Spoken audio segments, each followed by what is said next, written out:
Asia മൈനറിലെ 7 സഭകൾക്കാണ് ഈ ദൂത് നൽകുന്നത് വെളിപ്പാട് പുസ്തകം. വെളിപ്പാട് എന്ന് പറഞ്ഞു കഴിഞ്ഞാൽ മറ നീക്കി വെളിപ്പെടുത്തുന്നതാണ്.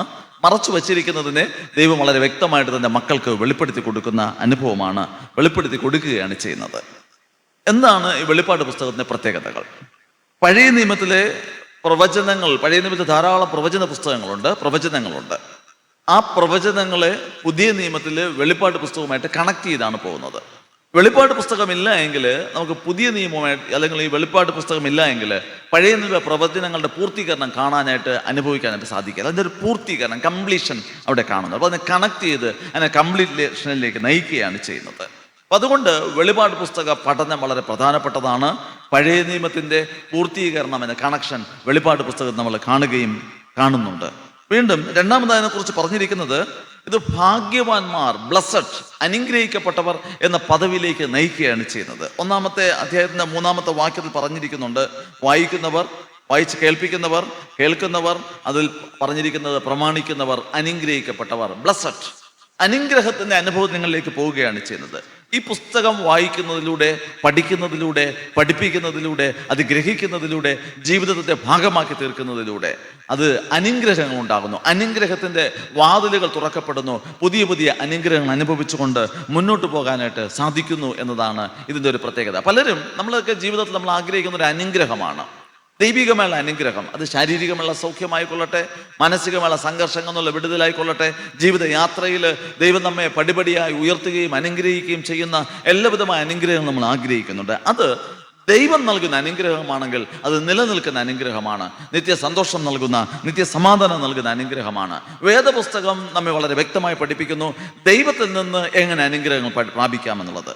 വെളിപ്പാട് പുസ്തകത്തിന്റെ പഠനം, അത് വായിക്കുന്നത്, വായിച്ച് കേൾപ്പിക്കുന്നത്, അത് കേൾക്കുന്നത്, അതിൽ പറഞ്ഞിരിക്കുന്നത്, പ്രമാണിക്കുന്നത്, എല്ലാം തന്നെ അനുഗ്രഹത്തിന്റെ അനുഭവമാണ്. പടിപടിയായുള്ള ഉയർച്ചകളും അനുഗ്രഹങ്ങളും അനുഭവിക്കാനായിട്ട് സാധിക്കും. ആരൊക്കെ ഇത് പഠിക്കുന്നുണ്ടോ, ആരൊക്കെ തുടർച്ചയായിട്ട് ഇതിനെക്കുറിച്ച് വായിക്കുകയും അതിനെ മനസ്സിലാക്കാൻ ശ്രമിക്കുന്നോ, അവരുടെ ജീവിതത്തിൽ അനുഗ്രഹത്തിന്റെ ഒരു പുതിയ പടിയിലേക്ക്, പുതിയൊരു തലത്തിലേക്ക്, ഒരു പടിപടിയായിട്ട് ഇങ്ങനെ ഉയർന്നു പോകുന്നത് പോലെ അടുത്തൊരു സ്റ്റെപ്പിലേക്ക്, അടുത്തൊരു സീസണിലേക്ക് അവർ പ്രവേശിക്കുന്നതായിട്ട് കാണുന്നുണ്ട്. എൻ്റെ ജീവിതത്തിലും അതെനിക്ക് പേഴ്സണലി അനുഭവിക്കാനായിട്ട് സാധിച്ചിട്ടുണ്ട്.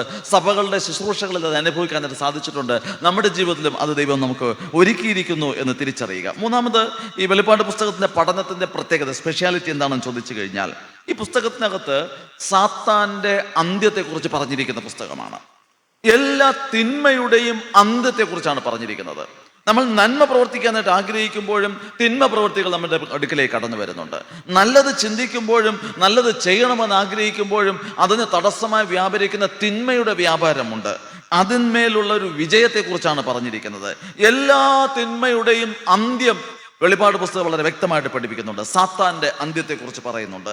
തിന്മശക്തിയെ ഇനി ഒന്നും ചെയ്യുവാൻ അനുവദിക്കില്ല എന്ന് പറഞ്ഞുകൊണ്ട് നിർമൂലമാക്കുന്ന, വൈപ്പ് ഔട്ട് ചെയ്യുന്ന ഒരു അനുഭവമാണ് കാണുന്നത്. അതുകൊണ്ട് തന്നെ ഈ വെളിപ്പാട് പുസ്തകത്തിന്റെ പഠനത്തിനകത്ത്, വെളിപ്പാട് പുസ്തകം എന്ന പുസ്തകം പഠിക്കുമ്പോഴേ അതിനകത്തൊരു ചില സംഘർഷങ്ങൾ ഒരുപക്ഷെ അനുഭവിക്കാൻ സാധ്യതയുണ്ട്. എന്തൊക്കെയാണെന്ന് ചോദിച്ചു കഴിഞ്ഞാൽ, അത് നമുക്ക് മുന്നോട്ട് പോക്കിന് തടസ്സമുണ്ടാകും.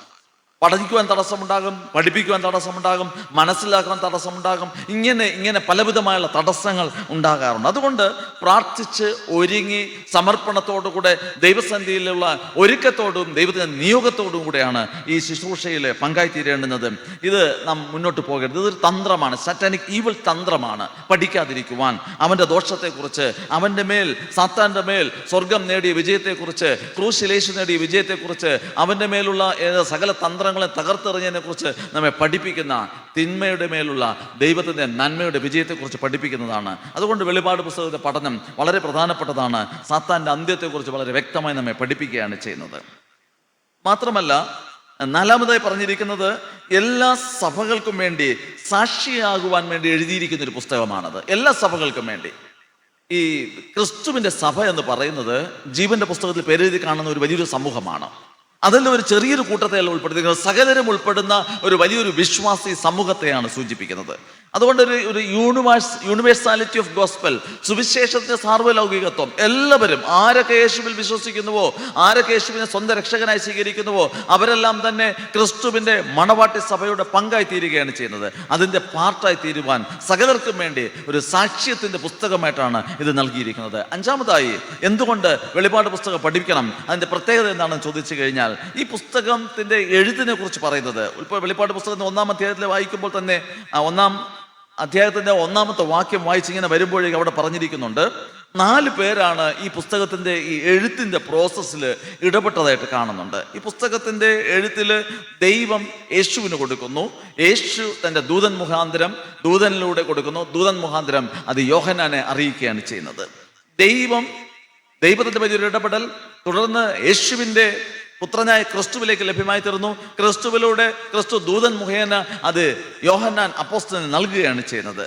ഒരു സ്റ്റൈൽ ഓഫ് റൈറ്റിംഗ് വേദപുസ്തകത്തിലെ ഈ വെളിപ്പാട് പുസ്തകത്തെ ദൈവം നൽകുന്നതിലേക്ക് വേണ്ടി വലിയൊരു പ്രോസസ്സിലൂടെ അത് നമുക്ക് നൽകുകയാണ് ചെയ്യുന്നത്. പഴയ നിയമവേദ ഭാഗങ്ങൾ നോക്കിക്കഴിഞ്ഞാൽ ദൈവം മോശയോട് നേരിട്ട് സംസാരിച്ച് നൽകുകയാണ് ചെയ്യുന്നത്.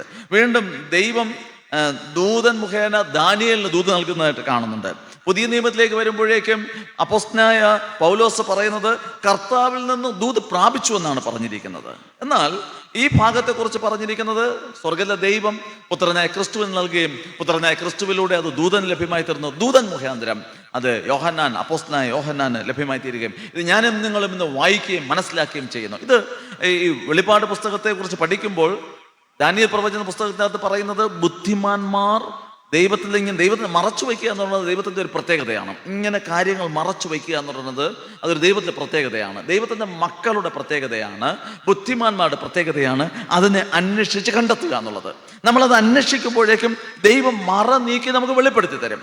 വെളിപ്പാട് പുസ്തകത്തിലൂടെ ആ കർട്ടനെ ദൈവം മാറ്റിയിട്ട് പിന്നിൽ എന്തൊക്കെയാണ് സംഭവിക്കാൻ പോകുന്നതെന്ന് വളരെ വ്യക്തമായിട്ട് വെളിപ്പെടുത്തി തരികയാണ് ചെയ്യുന്നത്. അത് റെഗുലറായിട്ട് പഠിക്കുന്നതിലൂടെ മനസ്സിലാക്കുവാൻ ദൈവം എത്രത്തോളം മഹത്വവാനാണെന്ന്, ദൈവത്തിൻ്റെ പദ്ധതികൾ എത്ര വലുതാണെന്ന് നമുക്ക് മനസ്സിലാക്കുവാനും ദൈവത്തെ സ്തുതിക്കുവാനും സാധിക്കുന്നു എന്നുള്ളതാണ്. പുതിയ നിയമത്തിലെ ഏക പ്രവചന ഗ്രന്ഥമാണ് ഈ വെളിപ്പാട് പുസ്തകം. ഇതൊരു സംഖ്യകളുടെ പുസ്തകമെന്നാണ് അറിയപ്പെടുന്നത്. വെളിപ്പാട് പുസ്തകം സംഖ്യകളുടെ പുസ്തകമാണ്. ധാരാളം സംഖ്യകളെ കുറിച്ച് പറയുന്നുണ്ട്. 2 മുതൽ 20 കോടി വരെയുള്ള സംഖ്യകളെ കുറിച്ച് അതിനകത്ത് പറയുന്നുണ്ട്. 2, 4, 6, 7, 12 ഇങ്ങനെ പറഞ്ഞു പോകുന്നുണ്ട്. ഓരോ സംഖ്യകൾക്കും അതിൻ്റെതായ അർത്ഥമുണ്ട്. ഈ സംഖ്യകളെ കുറിച്ച് തന്നെ പറയുന്ന ഒരു പുസ്തകം തന്നെ ഇറങ്ങിയിട്ടുണ്ട്, അതിൻ്റെ കുറേ വ്യാഖ്യാനങ്ങൾ പറഞ്ഞുകൊണ്ട്. അതിൽ 7 എന്ന് പറയുന്ന സംഖ്യ ഏകദേശം 53 പ്രാവശ്യമാണ് പറഞ്ഞിരിക്കുന്നത്. ഇതൊരു സമ്പൂർണ്ണതയുടെ സംഖ്യയായിട്ടാണ് പറഞ്ഞിരിക്കുന്നത്. പൂർണ്ണതയാണ് സൂചിപ്പിക്കുന്നത് 7. ഈ ജനനവുമായിട്ട് ബന്ധപ്പെട്ട് കണക്കാക്കിയാൽ പോലും ഈ ബർത്തിൻ്റെ ഒരു ആഴ്ചകൾ കണക്കാക്കുന്നത് 7 വെച്ചാണ് കണക്കാക്കുന്നത്. 7 വെച്ചാണ് ഓരോ വ്യക്തിയുടെ ജനനത്തിന്, മനുഷ്യന്റെ ജനനത്തെ കണക്കാക്കിയാലും 7ന്റെ കണക്കുകൾ വെച്ചാണ് അവർ കണക്കാക്കാറുള്ളത്. ഈ പൂർണ്ണതയാണ് അത് സൂചിപ്പിക്കുന്നതെന്ന് മനസ്സിലാക്കുക. അതോടൊപ്പം തന്നെ 12 ഒരു പെർഫെക്ഷനെയാണ് സൂചിപ്പിക്കുന്നത്. 12 ശിഷ്യന്മാർ, 12 ഗോത്രങ്ങൾ എന്നൊക്കെ പറയുന്നത്.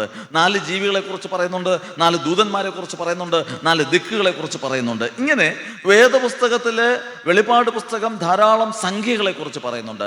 സംഖ്യകളെക്കുറിച്ചും അതിൻ്റെ കണക്കുകളെക്കുറിച്ചും ഒക്കെ തന്നെ ഒരു മാത്തമെറ്റിക്കലി അതിനെ പറഞ്ഞു പോവുകയാണ് ചെയ്യുന്നത്. ദൈവം വളരെ ഭംഗിയായിട്ടാണ് അതിനെ പറഞ്ഞ് പഠിപ്പിച്ച് നമ്മൾ മനസ്സിലാക്കിക്കുന്നത്. അപ്പോൾ ഈ വെളിപ്പാട് പുസ്തകത്തിൻ്റെ പഠനത്തിലൂടെ സംഖ്യകളെ മനസ്സിലാക്കുവാൻ, അതിൻ്റെ രീതികളെ മനസ്സിലാക്കാൻ നമുക്ക് സാധിക്കുന്നുണ്ട്. ഇനി ഈ ലേഖനം മാത്രമാണ്, 8ാമതായിട്ട് പറയുന്ന ഈ ലേഖനം മാത്രമാണ് 7 സഭകൾക്കുള്ള ദൂതായിട്ട് നൽകുന്നത്. ബാക്കിയുള്ള എല്ലാ ലേഖനങ്ങളും നോക്കിക്കഴിഞ്ഞാൽ എഫേസ്യർക്ക് എഴുതിയ ലേഖനം, റോമർക്ക് എഴുതിയ ലേഖനം, കൊരിന്ത്യർക്ക് എഴുതിയ ലേഖനം, കൊലോസ്യർക്ക് എഴുതിയ ലേഖനം, ഫിലിപ്പിയർക്ക് എഴുതിയ ലേഖനം, ഇങ്ങനെ ഓരോ സ്പെസിഫിക് ആയിട്ടുള്ള ഒരു ചർച്ചിന് വേണ്ടിയാണ് പറയുന്നതെങ്കിൽ വെളിപ്പാട് പുസ്തകം ഏഷ്യ മൈനറിലുള്ള 7 സഭകളെ കുറിച്ചാണ് പറയുന്നത്. 7 പൂർണ്ണസംഖ്യയാണെങ്കിൽ ലോകത്തിലുള്ള സമ്പൂർണമായ സഭകളെക്കുറിച്ചും സകല സഭകളെയും അഡ്രസ്സ് ചെയ്തുകൊണ്ട് വളരെ വ്യക്തമായിട്ട് പറഞ്ഞു പോവുകയാണ് ചെയ്യുന്നത് ഈ വെളിപ്പാട് പുസ്തകത്തിൻ്റെ ഈ പഠിപ്പിക്കുക. അപ്പോൾ 7 സഭകൾക്കുള്ള ദൂത് അത് അതത് കാലത്ത് നമുക്കത് മനസ്സിലാക്കുവാനും ഗ്രഹിക്കുവാനും അതിൽ മുന്നോട്ട് പോകാനായിട്ടും ദൈവം നമുക്ക് നൽകുകയാണ് ചെയ്യുന്നത്. വെളിപ്പാട് പുസ്തകത്തിനകത്ത് 9ാമതായി വെളിപ്പാട് പുസ്തകത്തിൻ്റെ പ്രത്യേകതയെക്കുറിച്ച് പറഞ്ഞിരിക്കുന്നത് യേശു ക്രിസ്തുവിനെ കുറിച്ച് പറയുമ്പോൾ 22 തരത്തിലുള്ള പേരുകളാണ് പറഞ്ഞിരിക്കുന്നത്. 22 തരത്തിലുള്ള പേരുകൾ പറഞ്ഞിട്ടുണ്ട്. അത് ഓരോന്നും നമ്മൾ പഠിച്ചു കഴിഞ്ഞാൽ ഓരോന്നിനും ഓരോ അർത്ഥമുണ്ട്. നമ്മുടെ പ്രാർത്ഥനകളിൽ, നമ്മുടെ ഏറ്റുപറച്ചിലുകളിൽ ഇതേക്കുറിച്ച് പറയാൻ സാധിക്കും. യേശു ക്രിസ്തു എന്ന് പറയുന്നുണ്ട്, വിശ്വസ്ത സാക്ഷി എന്ന് പറയുന്നുണ്ട്, മരിച്ചവരിൽ നിന്ന് ആദ്യജാതൻ എന്ന് പറയുന്നുണ്ട്, ഭൂരാജാക്കന്മാർക്ക് അധിപതി എന്ന് പറയുന്നുണ്ട്, അൽഫയും ഒമേഗയും ആദ്യവും അന്തവും ഇങ്ങനെയൊക്കെ പറഞ്ഞ് യേശു ക്രിസ്തുവിനെ കുറിച്ച് 22 നാമങ്ങൾ നൽകി പറഞ്ഞിരിക്കുന്ന ഒരു പുസ്തകമാണിത്. എന്ന് പറഞ്ഞാൽ ഈ 22 വാക്കുകൾക്കും അർത്ഥമുണ്ട്. അത് നമ്മുടെ ജീവിതത്തിൽ യേശുവിനെ മനസ്സിലാക്കുവാൻ, യേശുവിൻ്റെ ഇടപെടലുകളെ മനസ്സിലാക്കുവാൻ നമ്മെ സഹായിക്കുന്ന സത്യമാണ്. 10ാമതായി പറഞ്ഞിരിക്കുന്നത് പഴയ നിയമ ഭാഗങ്ങൾ ഏറ്റവും പറഞ്ഞിരിക്കുന്നത് ഈ വെളിപാട് പുസ്തകത്തിനകത്ത് പറഞ്ഞിട്ടുണ്ട്. 2 ഭാഗവും പഴയ നിയമ ഭാഗങ്ങളുമായി റിലേറ്റഡ് ആണ്. വെളിപാട് പുസ്തകത്തിലെ 2 ഭാഗത്തിന് പഴയ നിയമത്തിലെ വേദഭാഗങ്ങളുമായി പ്രവചന ഗ്രന്ഥങ്ങളുമായി വളരെയധികം കണക്റ്റഡ് ആയിട്ടാണ് നിൽക്കുന്നത്. ആയതിനാൽ വെളിപാട് പുസ്തകത്തിൻ്റെ പഠനം നമ്മുടെ ജീവിതത്തിൽ ഒരു പുതിയൊരു ഉണർവ് നൽകുകയും ക്രിസ്തുവിനോട് അടുത്തു വരുവാൻ ഒരു പുതുക്കത്തിൻ്റെ അനുഭവത്തിൽ നിലനിൽക്കുവാനായിട്ട് സാധിക്കുന്നു എന്ന സത്യം മനസ്സിലാക്കുക. നമ്മൾ ഉൽപ്പത്തി പുസ്തകവും വെളിപാട് പുസ്തകവും തമ്മിലൊന്ന് താരതമ്യ പഠനം നടത്തി വെളിപാട് പുസ്തകത്തിൻ്റെ മൊത്തം ഒന്ന് മനസ്സിലാക്കിയാൽ അവിടെ പറഞ്ഞിരിക്കുന്നത് ഉൽപ്പത്തി പുസ്തകത്തിലെ 1-ാം അധ്യായം നോക്കിക്കഴിഞ്ഞാൽ പുതിയ ആകാശവും ഭൂമിയും സൃഷ്ടിച്ചു എന്ന് പറയുമ്പോൾ, വെളിപാട് പുസ്തകത്തിലേക്ക് വരുമ്പോൾ 21-ാം അധ്യായത്തിൽ പുതിയ ആകാശത്തെയും പുതിയ ഭൂമിയെയും കുറിച്ച് പറയുന്നു.